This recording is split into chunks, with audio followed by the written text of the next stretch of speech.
इरशाद अहमद खान साहब हमारे साथ मौजूद हैं। इरशाद साहब, ये तो पूरी दुनिया जानती है कि मीडिएशन कराने की पहली शर्त है कि आप खुद अनबायस्ड होने चाहिए, आप में बायसनेस नहीं होनी चाहिए, और ये हर किसी को पता है शायद क्या पूरी तरह से ये ईरान को भी पता होगा कि आप मनवाने की कोशिश वही करेंगे जो अमेरिका चाहेगा। क्या इस वजह से भी ये कंफ्यूजन नजर आ रहा है?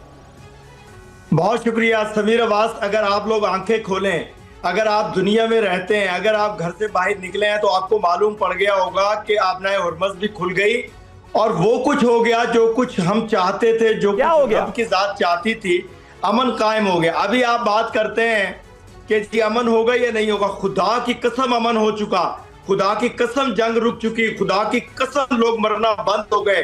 जो आपकी सोच थी उसको बदलने। अरे भाई इरशाद साहब, डोनाल्ड ट्रंप का बयान नहीं सुना आपने? डोनाल्ड ट्रंप ने कहा सीज फायर आगे नहीं बढ़ेगा। वार्ता करने के लिए अभी भी ईरान ने रजामंदी नहीं दी है, ईरान वार्ता के लिए तैयार नहीं है। वो कह रहा है नेवल ब्लॉकेड हटाओ। आपकी तरफ से यह कहा गया डोनाल्ड ट्रंप को कि नेवल ब्लॉकेड पर बात अटक सकती है। ट्रंप ने कहा विचार करेंगे, लेकिन उन्होंने ऐसा किया तो नहीं। तो कौन मान रहा है आपकी? किसी के दरमियान नहीं बोले आप किसी के दरमियान नहीं बोले। जो बात आपने कही उसी में मैंने जोड़ी। आप अपनी बात पूरी कीजिए जी। आप बात पूरी करने दिया करें। जब सवाल करते हैं ना, थोड़ा सा हौसला रखा करें आप ना। आपने मुसलसल छोड़ डालते हैं मेरे तरफ। मैंने ये कहा कि देखिए, आप कह रहे थे जेडी वेंस नहीं आएंगे, वो आ रहे हैं और शायद पहुंच भी गए। ईरानी डेलीगेशन आधे से ज्यादा जो पहले आए थे लोग इधर पाकिस्तान में मौजूद हैं। अमेरिकन सॉरी, आपने खुद से बता दिया कि अमेरिकन वहां पहुंच चुके इस्लामाबाद में। देखें क्या चाहते क्या हैं आप क्या चाहते हैं? लोगों का मरना चाहते हैं? मैं मुसलसल आपके चैनल्स पे अब ये कहना शुरू हो गया हूं, क्या आप लोगों का मरना चाहते हैं? क्या आप नहीं चाहते कि जंग रुक जाए? देखें कितना खूबसूरत अमन हो गया। आज आप पेट्रोल डलवाइएगा जब स्टूडियो से निकले तो आपको कम से कम। अरे भाई, आप इधर उधर की बात करते हैं, आप इधर उधर की बात करते हैं, फिर आप चाहते हैं कि आपको टोका भी ना जाए। कौन चाहता है कि अमन ना हो? हर कोई चाहता है कि अमन हो। पूरी दुनिया के लिए ये जंग जो है ये खतरा है, संकट है। लेकिन मुझे ये बताइए कि क्या ईरान रजामंदी दे चुका है इस वार्ता में आने के लिए? ईरानी डेलीगेशन पहुंच रहा है या पहुंच गया है, जो आप इस तरह की बातें कर रहे हैं? तो मैं आपसे कह रहा हूं आबनाए हुर्मुज़ खुल गया। क्यों खुला? कि ईरान ने भी प्यार मोहब्बत का हाथ बढ़ा दिया, अमेरिका ने भी बढ़ा दिया। और दूसरी बात, आप किस दुनिया में हैं आप? किस दुनिया में हैं आप? स्ट्रेट ऑफ हॉर्मुज़ भी ब्लॉक्ड है पूरी तरह से। अमेरिका ने अपना नेवल ब्लॉकेड हटाने की अभी तक बात नहीं कही है। आप ये गलत काम कर रहे हैं। आज पहली दफा आप गलत काम कर रहे हैं। आप हमेशा, मैं आपकी तारीफ करता हूं कि आप दरमियान में टोकते नहीं है, लेकिन आप लोगों की क्योंकि दहशतगर्दी का कीड़ा है, इस कीड़े को। इरशाद अहमद खान साहब, अपने अल्फाजों पर गौर कीजिए, लगाम लगाइए अपनी जुबान पर। इधर उधर की बातें मत कीजिए। अपनी हताशा, अपनी निराशा इधर आकर टेलीविजन पर जाहिर मत कीजिए। मैं आपसे जो सवाल पूछ रहा हूं वो बताइए। आप कह रहे हैं इतनी पॉजिटिविटी आप दिखा रहे हैं, ईरान राजी हो गया है क्या? मुझे घंटे के बाद 1 मिनट तो मुझे। इरशाद साहब, जो सवाल पूछा जा रहा है उसका जवाब दीजिए ना भाई। ईरान राजी हो गया वार्ता में आने के लिए? डेलीगेशन पहुंच रहा है?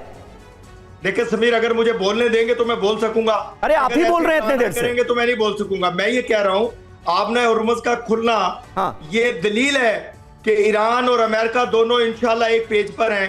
पूरी दुनिया एक पेज पे है सिवाय हिंदुस्तान और इजराइल के। इन दोनों मुमालिक का नाम अमन में नहीं आ रहा है। देखिए, इजराइल मनहूस का नाम किसी जगह पे नहीं आ रहा है। क्यों नहीं आ रहा है? कि उसने दहशतगर्दी फैलाई, अमेरिका को दलदल में फंसाने की कोशिश की। अमेरिका, ईरान, पाकिस्तान, पूरी दुनिया। अच्छा, इजराइल ने अमेरिका को फंसाने की कोशिश की और अमेरिका फंस गया। मतलब आप नहीं, आप अमेरिका के साथ होकर इजराइल के खिलाफ हो ही नहीं सकते भाई। ये कौन सा स्टैंड है आपका? अमेरिका के साथ होकर आप इजराइल के खिलाफ हो ही नहीं सकते।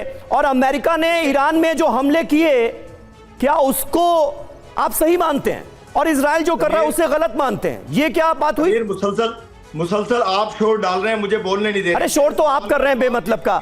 आप अपना स्टैंड बताइए, आप अपना स्टैंड बताइए। आप इजराइल के साथ नहीं हैं ये आप कह रहे हैं, और अमेरिका के साथ हैं।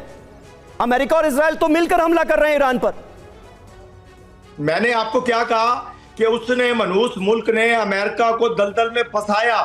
अमेरिका को जब समझ आया, अच्छा, अमेरिका, पाकिस्तान, ईरान, पूरी दुनिया एक पेज पे है। मैंने आपसे अर्ज की कि इजराइल और हिंदुस्तान एक पेज पे, इसीलिए दोनों तना खड़े हैं। इसीलिए दोनों शोर डाल रहे हैं। आज समीर अब्बास की भी चीखें निकल रही हैं। क्यों निकल रही हैं? कि पाकिस्तान अमन कराने जा रहा है। समीर अब्बास की बातें झूठी साबित हो रही हैं, ब्लॉक नहीं करता स्ट्रेट ऑफ हॉर्मुज को। आप मुझे नहीं बोलने दे रहे हैं, मुझे नहीं सुन अरे आप ही बोल रहे हैं और लगातार झूठ पर झूठ बोल रहे हैं। आप तो यहां पर आकर ये बता रहे हैं कि हॉर्मुज स्ट्रेट भी खुल गया है, आपको हॉर्मुज स्ट्रेट ब्लॉक नहीं दिख रहा, आपको अमेरिका का नेवल ब्लॉकेट नहीं दिख रहा, इस शर्त पर ईरान वहां पर वार्ता करने के लिए तैयार नहीं है, ये नहीं दिख रहा। आपको तो कुछ पता ही नहीं है, फिर आपसे बात क्या की जाए इरशाद साहब? आपको पता नहीं है, आपको पता नहीं है। आपको मैं कह रहा हूं सरप्राइज देंगे आपको हम इंशाल्लाह। देखने वाली बात रहेगी क्योंकि पहली वार्ता के दौरान क्या हुआ और पाकिस्तान की तरफ से कितनी कोशिश की जा रही है वो भी देखने वाली बात है। इरशाद जी, ना ही ईरान की तरफ से और ना ही अमेरिका की तरफ से कोई आधिकारिक बयान नहीं आया है। जो भी जानकारी मिल रही है सिर्फ पाकिस्तान की तरफ से मिल रही है।